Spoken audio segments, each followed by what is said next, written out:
नमस्कार। बिहार में एक बार फिर राजनीतिक हलचल तेज हो गई है। पिछले साल अगस्त में जब नीतीश कुमार ने बीजेपी से नाता तोड़ा था और राष्ट्रीय जनता दल के साथ मिलकर के सरकार बनाई थी, तो पिछले 4 महीने से सब कुछ ठीक चल रहा था।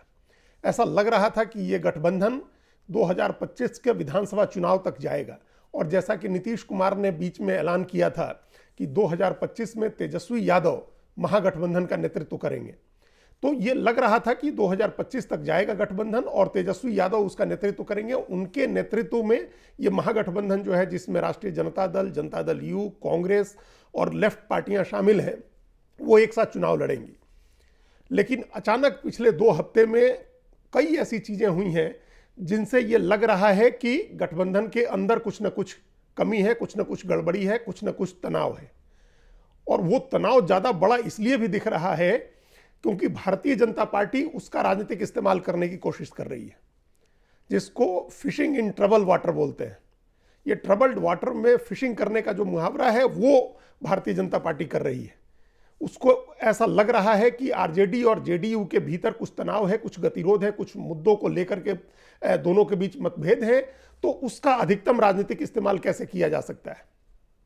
तो इस बात की ओर इशारा करते हुए आज ही तेजस्वी यादव ने यह कहा है कि जो बीजेपी माइंडसेट का मीडिया है, वो भी इस बात को उछाल रहा है, वो भी इस बात को हाईलाइट कर रहा है। यानी जो आरजेडी जेडीयू के अंदर अगर थोड़ा भी तनाव है, जो होता ही है, गठबंधन की पार्टियों के बीच मनमुटाव रहते हैं और मतभेद होते रहते हैं, उसको हाईलाइट करना ये 2 स्तर पर हो रहा है। एक तो भारतीय जनता पार्टी कर रही है, और दूसरी तरफ जिसकी ओर इशारा किया तेजस्वी यादव ने कि जो बीजेपी माइंडसेट का मीडिया है और जो एक सोशल मीडिया का बड़ा तबका है, वो इस बात को हाईलाइट कर रहा है।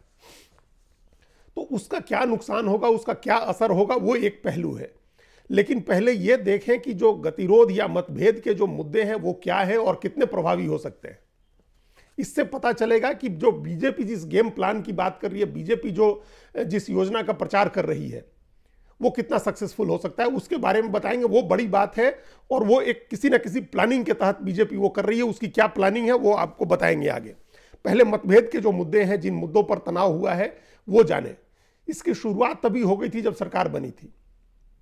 एक आरोपी और एक ऐसे विधायक को मंत्री बना दिया गया था जिसके ऊपर मुकदमा था और वारंट इशू था। तो सरकार बनने के तुरंत बाद कार्तिकेय सिंह को इस्तीफा देना पड़ा था, जो आरजेडी कोटे से मंत्री थे। उसके बाद आरजेडी कोटे के एक दूसरे मंत्री, कृषि मंत्री थे सुधाकर सिंह, उन्होंने मुख्यमंत्री के खिलाफ अनाप शनाप बयान दिया, जिसके बाद उनको हटाया गया। तो आरजेडी कोटे के 2 विधायक, 2 जो मंत्री थे, उनको मंत्री पद से हटाया गया है। और ये एक कारण था।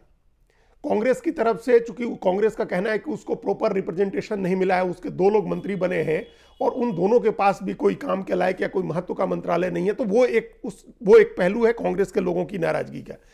लेकिन सुधाकर सिंह का हटना और कार्तिकेय सिंह का हटना, ये 2 इशू थे। और उसकी तरफ मुख्यमंत्री नीतीश कुमार ने भी इशारा करके कहा कि अगला जो मंत्रिमंडल में फेरबदल होगा, उसमें आरजेडी के तरफ से लोग एडजस्ट किए जाएंगे, उनके लोग लाए जाएंगे, क्योंकि उनकी सीट खाली हुई है, उनके लोग हटे हैं।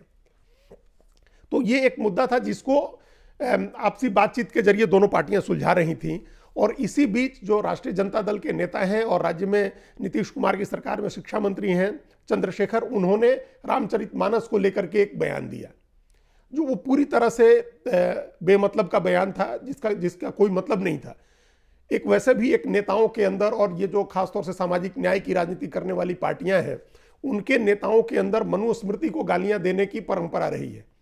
तो वो देते हैं, वो उन्होंने भी दिया, वहां तक कोई बात नहीं थी। लेकिन उन्होंने रामचरितमानस का एक दोहा, एक चौपाई पढ़ के, और ये पूरे मानस को उन्होंने कहा कि ये घृणा फैलाने वाला, नफरत फैलाने वाला ग्रंथ है, जिसका कोई सिर पैर नहीं है। और इस बात की गारंटी कोई भी कर सकता है, मैं भी कर सकता हूं ऑन स्क्रीन की उन मंत्री महोदय को उस जो एक चौपाई बोली, उसके अलावा शायद 1-2 और चौपाई याद हो, उसमें कि सैकड़ों चौपाइयों को उन्होंने पढ़ा भी नहीं होगा। तो उनको पता नहीं है कि मानस क्या ग्रंथ है और तुलसीदास का क्या मतलब था। और आज से 500 साल पहले जब वो थे, जिस समय में थे, उस समय की सामाजिक व्यवस्था क्या थी। आज की जो समकालीन आधुनिक सामाजिक चेतना है, उसके बरक्स, उसकी कसौटी पर 500 साल पहले के एक लेखक को कसा जाना सरासर मूर्खता है, बेहूदगी है। उस समय के सामाजिक मूल्य दूसरे थे। ये जिस आधार पर, जो जिस सामाजिक चेतना की बात आज ये सारे सामाजिक न्याय की पार्टियां कर रही हैं, वो सामाजिक चेतना नहीं थी 500 साल पहले। मार्क्स हो या मैक्स वेबर हो, वो सब 300 साल, तुलसी के जन्म के 300 साल बाद के लोग हैं। ये यूरोप का जो रेनासा है जिसमें भाईचारा, समानता, स्वतंत्रता, बंधुत्व की बात आई, वो तुलसीदास के जन्म के 400 साल बाद की घटना है। तो उस घटना के आधार पर जो सामाजिक चेतना बनी है, आधुनिक सामाजिक चेतना बनी है, जो आधुनिक सामाजिक मूल्य बने हैं, जो मानवाधिकार और हर व्यक्ति के अधिकार की जो बात चली है, वो एकदम आधुनिक अवधारणा है। और तुलसी के जन्म के 300 साल 400 साल बाद उसका जन्म हुआ है। तो उन मूल्यों की कसौटी पर आप बैक प्रोजेक्शन करके और तुलसीदास को उस कसौटी पर नहीं कर सकते हैं। ये सरासर मूर्खता है जो कि आरजेडी के एक मंत्री ने। और उसके बाद उसका नतीजा ये हुआ कि जेडीयू पूरी तरह से बैकफुट पर आ गई। जनता दल यू को जवाब देना पड़ा, क्योंकि जो भी बीजेपी का जो भी नेता सवाल उठा रहा था वो नीतीश कुमार के ऊपर सवाल उठा रहा था।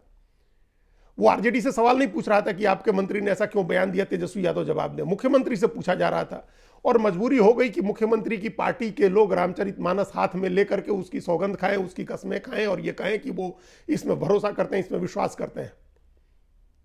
तो ये एक बड़ा तनाव का कारण हो गया। और इस तनाव का ये जो एक दो तीन इस तरह की घटनाएं हुई जिनको लेकर के बीजेपी बहुत फ्रंट फुट पर आ गई, आक्रामक हो गई। इस बीच एक और घटना का जिक्र करना जरूरी है जो जनता दल यू के बड़े नेता उपेंद्र कुशवाहा से जुड़ा हुआ है। यह चर्चा चली कि उपेंद्र कुशवाहा को राज्य सरकार में मंत्री बनाया जाएगा। यह भी चर्चा हुई कि उनको उप मुख्यमंत्री बनाया जा सकता है। हालांकि बाद में मुख्यमंत्री नीतीश कुमार ने कहा कि 2 उप मुख्यमंत्री बनाने का कोई लॉजिक नहीं है, हम नहीं बनाएंगे। इसके बावजूद यह संभावना है कि उपेंद्र कुशवाहा को मंत्री बना दिया जाए। लेकिन उन्होंने जिस तरह के बयान दिए हैं, उनके 2-3 बयान इस तरह के आए हैं, जैसे उन्होंने कह दिया कि पार्टी को आगे बढ़ाने के लिए कोई काम नहीं हो रहा है। इस पर प्रतिक्रिया देते हुए आरजेडी के जो माफ करिएगा जेडीयू के जो राष्ट्रीय अध्यक्ष हैं ललन सिंह, उन्होंने कहा कि पार्टी को आगे बढ़ाने के लिए बहुत काम हो रहा है। तो वो एक तरफ कहीं ना कहीं उपेंद्र कुशवाहा के मन में आरजेडी के साथ अलायंस के बाद से कुछ दुविधा है, संशय है। वो उनको आरजेडी के साथ उनका तालमेल बैठता नहीं है। वोट का सामाजिक समीकरण भी जो होना चाहिए वो भी नहीं बैठता है जमीनी स्तर पर। तो इसलिए उनकी एक परेशानी है और इस परेशानी की वजह से ये चर्चा शुरू हुई कि वो साथ छोड़ भी सकते हैं जेडीयू का, अगर जेडीयू आरजेडी के साथ ही रहती है तो, और वो फिर वापस अपनी नई पार्टी बना सकते हैं या बीजेपी के साथ तालमेल कर सकते हैं। दिल्ली में अंग्रेजी के अखबार ने एक अखबार ने यह भी खबर छापी कि उनकी बीजेपी के किसी नेता से मुलाकात हुई है, लेकिन हम इसकी पुष्टि नहीं कर सकते। तो ये कुछ चीजें हैं, ये कुछ घटनाएं हैं जिनकी वजह से वहां लग रहा है कि कुछ तनाव हुआ। हालांकि उस तनाव को, उस गतिरोध को, तमाम किसी भी गड़बड़ी को, महागठबंधन के भीतर की किसी भी गड़बड़ी को आज तेजस्वी यादव ने खारिज किया है और उन्होंने कहा है कि ये महागठबंधन लालू यादव और नीतीश जी ने बनाया है, लालू जी और नीतीश जी ने बनाया है, इसको कोई तोड़ नहीं सकता, ये कभी नहीं टूटेगा। और ये जो स्थिति है उस स्थिति में अभी लग भी यही रहा है कि ये गठबंधन आगे चलेगा, लेकिन आगे कब तक चलेगा? क्या राष्ट्रीय जनता दल 2025 तक इंतजार करने को तैयार है? क्या उसको ऐसा नहीं लग रहा है कि 2024 के लोकसभा चुनाव के बाद नीतीश कुमार अपने स्टैंड पर पुनर्विचार कर सकते हैं? यह सवाल इसलिए है क्योंकि नीतीश कुमार को सबसे पहले बीजेपी से बदला लेना है, बीजेपी को सबक सिखाना है। जो 2020 में परोक्ष रूप से पर्दे के पीछे से बीजेपी ने जो खेल किया, चिराग पासवान को आगे करके और उनके उम्मीदवार, जेडीयू के उम्मीदवार के खिलाफ उतार करके जो खेल हुआ था, जिसकी वजह से नीतीश कुमार की पार्टी सिर्फ 43 सीट पर सिमट गई थी 2020 के विधानसभा चुनाव में, उसका बदला लेना है नीतीश कुमार को 2024 के चुनाव में। उनका लक्ष्य है कि किसी तरह से बीजेपी की सीटें घटानी है, उसकी सीटें कम करनी है। और जब जेडीयू गई आरजेडी के साथ, उस समय नीतीश कुमार ने भी कहा कि ये 40-50 सीटों का खेल है, इतनी सीटें कम हो जाएं तो बीजेपी का बहुमत समाप्त हो जाएगा। और यही बात ललन सिंह ने भी कही कि 60 सीटें 50 सीटें कम हो जाएं तो बहुमत खत्म हो जाएगा। यानी जेडीयू का कहीं ना कहीं ये लक्ष्य दिख रहा है कि बीजेपी की सीटें कम करा करके उसका बहुमत खत्म कर देना है, जो नरेंद्र मोदी की सरकार है उसका। और उसके बाद फिर वो अपनी शर्तों पर वहां बात हो सकती है। ये किसी ने कही नहीं है ये बात, लेकिन ये बात अंतर्निहित है इस बात में कि बहुमत कम कर देना है बीजेपी का। बीजेपी का बहुमत कम हो जाएगा, इसका यह मतलब नहीं है कि बीजेपी की सरकार नहीं बनेगी। बहुमत जितना ये लोग बता रहे हैं, अगर उतनी सीटें कम भी हो जाती हैं फिर भी हो सकता है कि बीजेपी की सरकार बने। तो उसको लेकर के आरजेडी के अंदर एक संशय है कि अगर बदला पूरा हो गया नीतीश कुमार का और 2024 में उन्होंने बीजेपी को हरा दिया, बीजेपी की सीटें कम हो गई, उसके बाद क्या वो अपनी शर्तों पर फिर बात करके और बीजेपी के साथ जा सकते हैं? तब उनका कद काफी बड़ा हो जाएगा। तो इस आशंका की वजह से आरजेडी के नेता चाहते हैं कि 2024 का लोकसभा चुनाव आए, उसके पहले तेजस्वी यादव को मुख्यमंत्री बना दिया जाए। तो ये स्थिति अच्छी भी होगी अगर एक लेवल पर ये हो कि नीतीश कुमार राष्ट्रीय राजनीति करना चाहते हैं और देश में चेहरा बनना चाहते हैं विपक्ष का, तो उनको प्रदेश की राजनीति छोड़ देनी चाहिए है। किसी बड़ी चीज के लिए छोटी चीज को छोड़ना होता है। ये राष्ट्रीय जनता दल के प्रदेश अध्यक्ष जो हैं जगदानंद सिंह, उन्होंने ये बात कही भी थी। लेकिन इसका दूसरा पक्ष भी है। बतौर मुख्यमंत्री नीतीश कुमार जिस तरह से विपक्ष को एकजुट कर सकते हैं, जिस अथॉरिटी के साथ बात कर सकते हैं, वो अथॉरिटी उनकी नहीं रहेगी अगर वो बिना मुख्यमंत्री रहे बात करेंगे। तो ये दोनों इसके प्रॉस एंड कॉन्स है जिस पर विचार हो रहा होगा। निश्चित रूप से नीतीश कुमार, तेजस्वी यादव और लालू यादव भी कर रहे होंगे। अब इसमें होती है बीजेपी की एंट्री बिहार की पॉलिटिक्स में, और जो फिशिंग इन ट्रबल्ड वाटर जिसको बोलते हैं, उसमें जो बीजेपी का गेम प्लान है, बीजेपी की तरफ से अभी दो एक चीजें फैलाई जा रही हैं। जैसे ये खबर चली पिछले हफ्ते की नीतीश कुमार की बात हो रही है बीजेपी से, और बीजेपी इस बार बीजेपी का मुख्यमंत्री बनेगा, लेकिन नीतीश कुमार ने यह शर्त रखी है कि उनकी पसंद का मुख्यमंत्री बीजेपी बनाए तो वो समर्थन दे देंगे। अब उनकी पसंद का मुख्यमंत्री बनाने की बात इसलिए आई क्योंकि पिछले साल जब नीतीश कुमार ने आरसीपी सिंह को राज्यसभा नहीं दी, उनका राज्यसभा का कार्यकाल खत्म हो रहा था और नीतीश कुमार ने उनको राज्यसभा देने के बदले झारखंड के जो उनके जेडीयू के प्रदेश अध्यक्ष थे खीरू महतो, उनको उम्मीदवार बना दिया। और इसकी वजह से कार्यकाल खत्म होने के बाद आरसीपी सिंह को मंत्री पद से इस्तीफा देना पड़ा। तब यह बात हुई थी कि आरसीपी सिंह के संपर्क में जेडीयू के कई विधायक हैं, 30 विधायक बताए जा रहे थे, और यह था कि वो इन विधायकों को लेकर के बीजेपी के साथ चले जाएंगे और बीजेपी उनको मुख्यमंत्री बना देगी। इसी बात को दूसरे तरह से अब कहा जा रहा है, और यह कहा जा रहा है कि बिहार में भी महाराष्ट्र दोहराया जाएगा। जिस तरह से महाराष्ट्र में शिवसेना तोड़ करके एकनाथ शिंदे वहां के विधायक लेकर के आए और मुख्यमंत्री बन गए बीजेपी के समर्थन से, वैसे ही बिहार में हो सकता है कि जेडीयू का ही कोई नेता पार्टी तोड़ करके निकले और बीजेपी समर्थन देकर के उसको मुख्यमंत्री बना दे।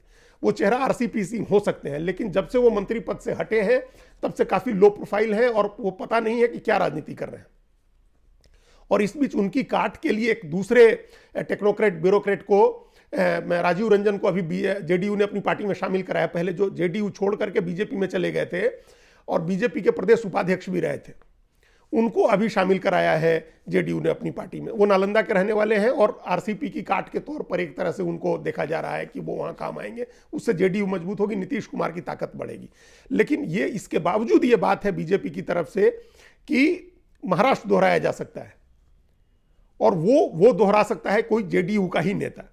तो एक तरफ ये बात चल रही है और दूसरी तरफ ये प्रचार चल रहा है कि इसी की काट के लिए नीतीश कुमार ने बीजेपी के सामने ये शर्त रखी है कि वो बीजेपी को सपोर्ट कर सकते हैं अगर बीजेपी उनकी पसंद को मानती है और मुख्यमंत्री अपना बनाती है उस नेता को जिसको वो चाहते हैं।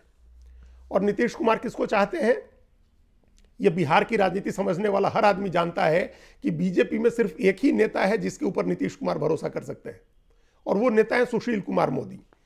तो ये कहा जा रहा है कि नीतीश कुमार चाहते हैं कि सुशील मोदी को बीजेपी अगर मुख्यमंत्री बना दे तो वो समर्थन कर सकते हैं। और ये बात प्रचारित हुई है बीजेपी की तरफ से, आरएसएस की तरफ से। आरएसएस के कुछ लोगों ने दिल्ली में और पटना में बीजेपी के लोगों ने इस बात का प्रचार किया, इस बात की टोह लेनी शुरू की कि ऐसा हो रहा है, और इसमें सुशील मोदी के भी कुछ लोग होंगे। लेकिन दिक्कत यह है कि सुशील मोदी अभी पिछले कुछ समय से वो उस तरह से गुड बुक में नहीं है पार्टी के, अपनी पार्टी के राष्ट्रीय नेताओं के जैसे पहले हुआ करते थे।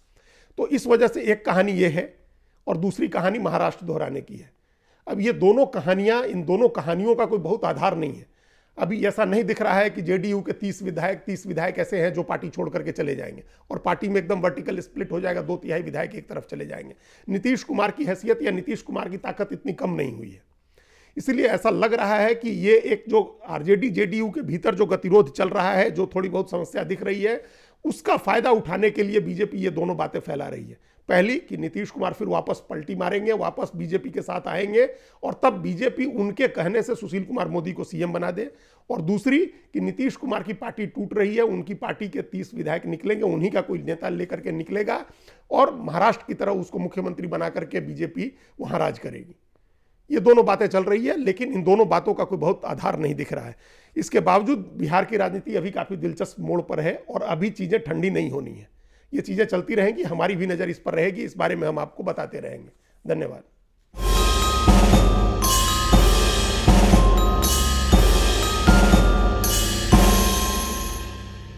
कृपया हमारे चैनल के साथ जुड़िए, लाइक कीजिए, सब्सक्राइब कीजिए, बेल आइकॉन जरूर दबाइए।